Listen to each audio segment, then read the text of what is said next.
Desgraciado es aquel a quien los recuerdos de su infancia solo traen miedo y tristeza. Maldito está el que solo puede rememorar horas solitarias en cámaras vastas y lúgubres, de oscuras cortinas y enloquecedoras hileras de libros antiguos o aterradas vigilias en bosques sombríos de árboles grotescos, gigantescos, cubiertos de enredadera, que agitan silenciosamente sus ramas retorcidas en las alturas. Tal destino han mandado los dioses a mí, al ofuscado, al frustrado, al estéril, al roto.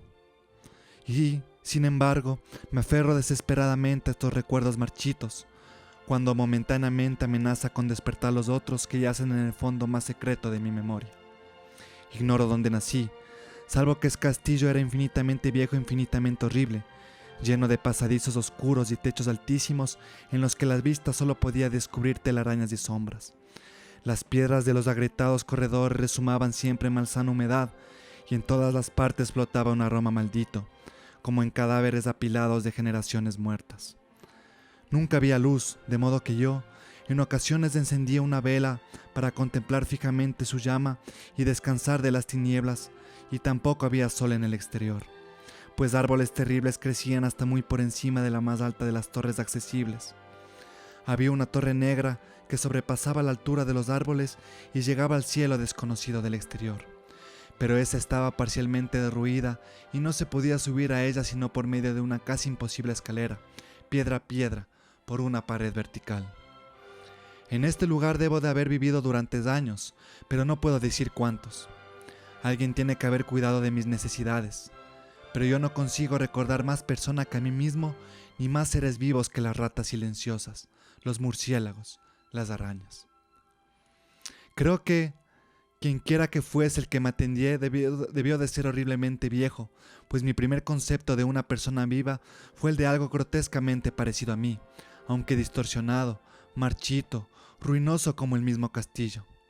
No tenía para mí nada terrible los huesos y osamentas que yacían esparcidos en las criptas de piedra hundidas en lo más profundo de los cimientos. Para mí, estas cosas fantásticas pertenecían a la vida cotidiana y las consideraba más naturales que las pinturas en colores representando seres vivos que encontraba en muchos de los libros enmohecidos. De tales libros aprendí todo lo que sé. Ningún maestro me estimuló ni guió mis pasos, y no recuerdo haber oído ninguna voz humana en todos aquellos años, ni siquiera la mía, pues aunque yo había leído cosas acerca de la existencia del hablar, nunca lo había intentado acerca en voz alta. Mi propio aspecto era igualmente desconocido para mí, y solo por instinto me consideraba semejante a las figuras jóvenes que veía dibujadas y pintadas en los libros. Tenía conciencia de mi juventud a causa de lo escaso de mis recuerdos. En el exterior, más allá de los pozos pútridos y bajo los sombríos árboles mudos, solía yo tenderme durante horas y soñar con lo que leía en los libros. Y apasionadamente me imaginaba a mí mismo en medio de las alegres muchedumbres en el soleado mundo que se extendía más allá del bosque infinito. Una vez intenté escapar del bosque, pero a medida que me alejaba del castillo, la sombra se hacía más densa y era más vencido de la atenta horror. De modo que volví corriendo fantásticamente por miedo a perderme en un laberinto de noche silencioso. Así, a través de crepúsculos infinitos, yo soñaba y esperaba, aunque no sabía qué. Entonces, en la soledad sombría, mi anhelo de luz se hizo tan frenético que no pude ya seguir allí, y elevé mis manos en súplica hacia la única ruinosa torre que, por encima del bosque, se hundía en el desconocido cielo exterior.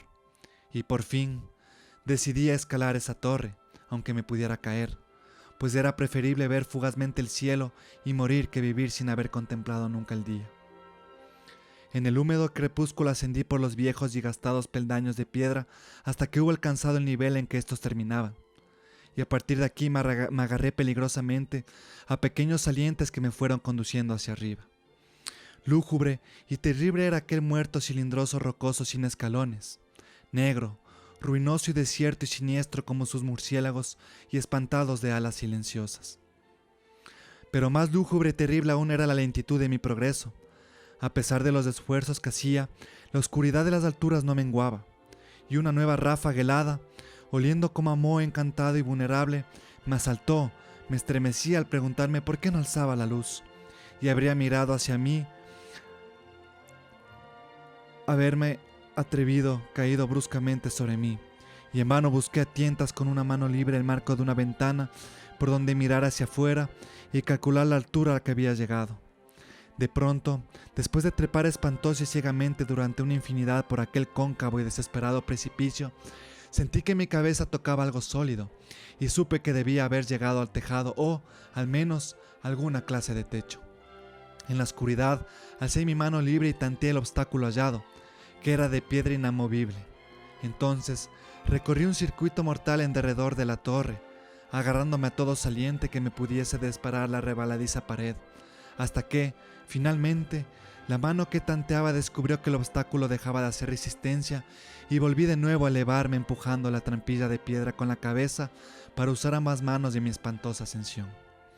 Arriba no había luz alguna y, al alzar mis manos, supe que mi escalada había terminado por el momento, pues la pesada trampilla era la puerta de una abertura que conducía a una superficie plana, de piedra, de mayor circunferencia que la parte inferior de la torre, que sin duda era el suelo de una altísima y vasta cámara de observación. Me arrastré cuidadosamente a través de la abertura e intenté evitar que cayese de nuevo la pesadilla trampilla, pero fracasé en este último intento.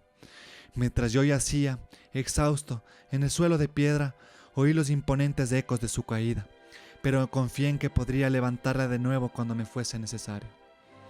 Suponiendo que me hallaba ya a una altura prodigiosa, muy por encima de las malditas ramas del bosque, me incorporé penosamente del suelo y busqué a ciegas alguna ventana por donde contemplar por vez primera el cielo, y la luna, y las estrellas, que conocía solo a través de las lecturas.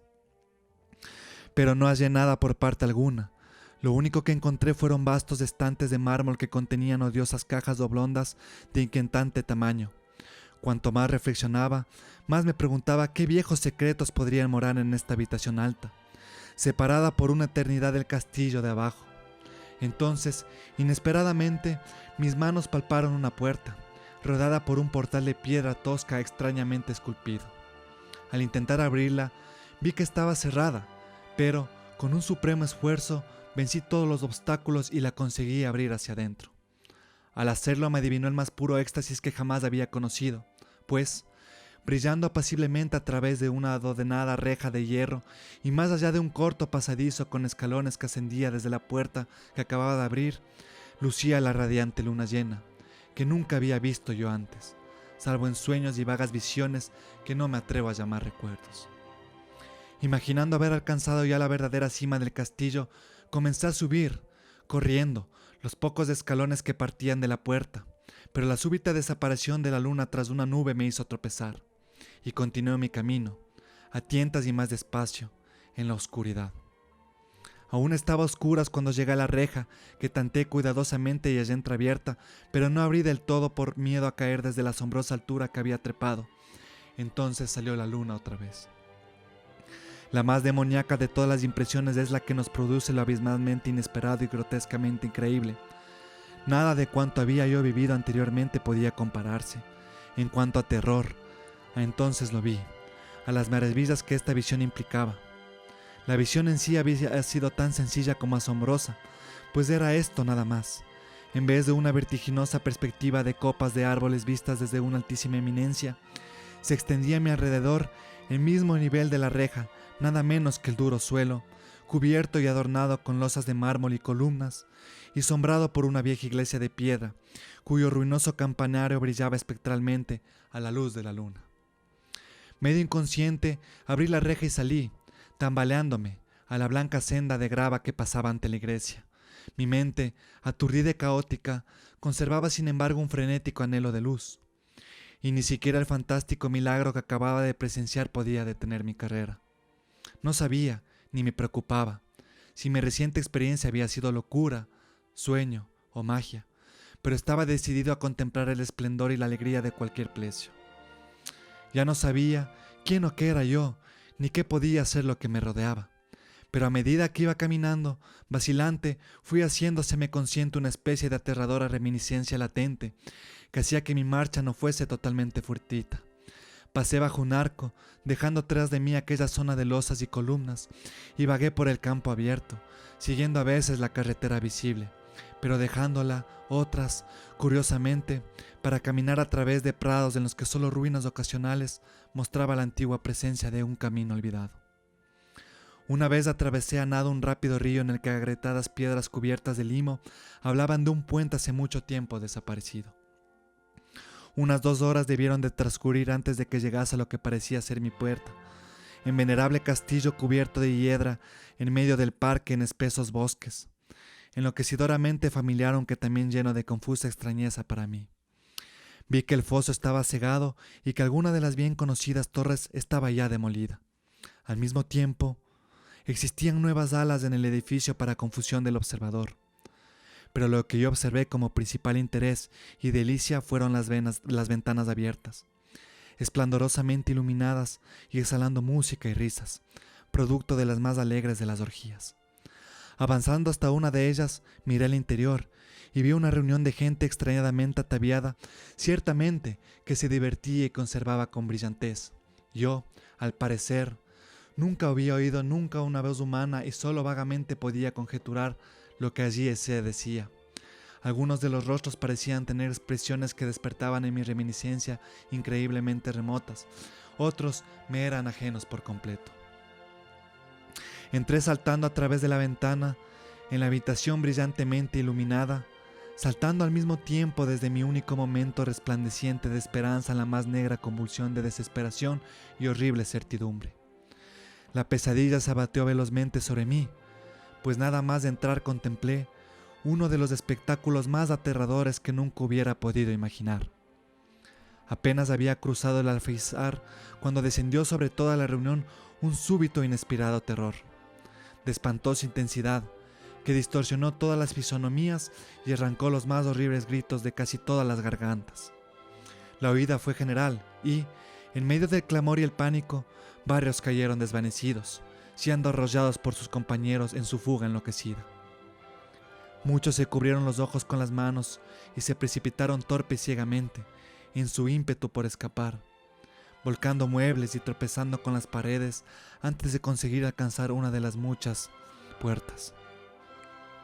Los gritos fueron impresionantes y, cuando quedé en la brillante habitación, solo y aturdido, escuchando sus ecos que se desvanecían, me estremecí al pensar qué cosa no había visto aún podría estar hechamente en la inmediata vecindad.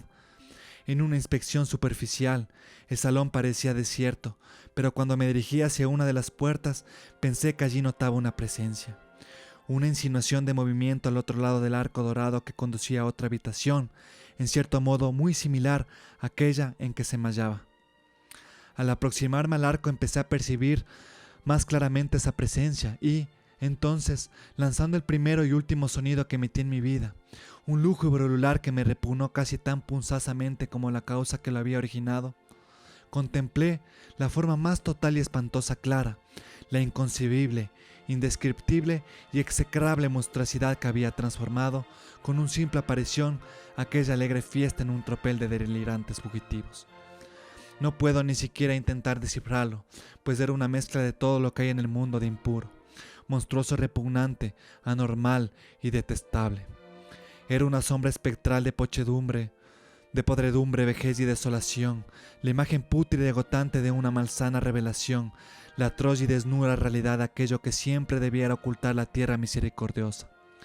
Saben los dioses que aquello no era de este mundo, o, al menos, ya no era de este mundo, y, sin embargo, para mi horror, yo vi en aquellas formas descarnadas y podridas que dejaban entrever el filo de los huesos una turbia y aberrante parodia de la forma humana, y en sus ropajes mohosos, desintegrados, una cualidad indecible que me horrorizó aún más. Yo estaba casi paralizado, pero no tonto que no pudiese hacer un débil esfuerzo por huir. Di un paso atrás y estuve a punto de quebrar el hechizo en que me mantenía aquel monstruoso sin nombre ni voz. Mis ojos, fascinados por aquellos globos vidriosos que se clavaban fija y aborrecidamente en ellos, se negaron a cerrarse, pero, misericordiosos, hicieron su visión más confusa, mostrándome que aquel terrible objeto en forma más vaga después de aquella primera impresión. Intenté levantar la mano para taparme de vista, pero tan aturdidos estaban mis nervios que mi brazo no pudo obedecer plenamente mi voluntad. El intento, sin embargo, fue suficientemente para hacerme perder mi precario equilibrio. de tal modo que tuve que avanzar tambaleándome unos pasos para evitar la caída. Al hacer esto, me di cuenta súbita y deliberadamente de la proximidad de aquella carroña, cuya respiración hedionda y cavernosa casi llegué a oír. Medio loco, fui capaz sin embargo de extender una mano para protegerme de la abominable aparición, tan próxima ya, y entonces, en un instante de cataclismo, de pesadilla cósmica y de infernal casualidad, mis dedos tocaron la corrompida zarpa del monstruo, extendida bajo el arco dorado. No grité, pero de todos los vampiros endemoniados que cabalgan el viento nocturno gritaron por mí, al tiempo que hacía estallar en mi mente un único y momentáneo alaúd de recuerdos aniquiladores. En aquel segundo supe todo lo que yo había sido. Recordé lo que había más allá del castillo espantoso y los árboles, y reconocí el alterado edificio en que ahora me hallaba. Reconocí lo más horrible de todo, a la impía abominación que permanecía ante mí mientras retiraba de los suyos mis dedos manchados.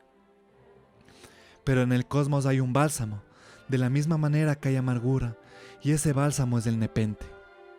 En el supremo horror de aquel segundo olvidé lo que me había horrorizado, y la explosión de negros recuerdos se desvaneció en un caos de ecos de imágenes. En un sueño huí de aquel edificio encantado y maldito y corrí, raudo y silencioso, a la luz de la luna. Cuando volví al cementerio de mármoles y bajé los escalones, hallé que la trampilla de piedra era ya inamovible, pero no lo sentí, pues siempre había odiado el castillo ancestral y los árboles.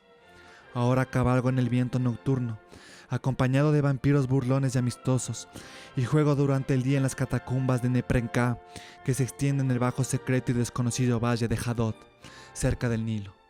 Sé que la luz no se ha hecho para mí, salvo la de la luna cuando cae sobre los sepulcros rocosos de Neb, ni tampoco la alegría, salvo la de las innominadas fiestas de Nictocris, bajo la gran pirámide.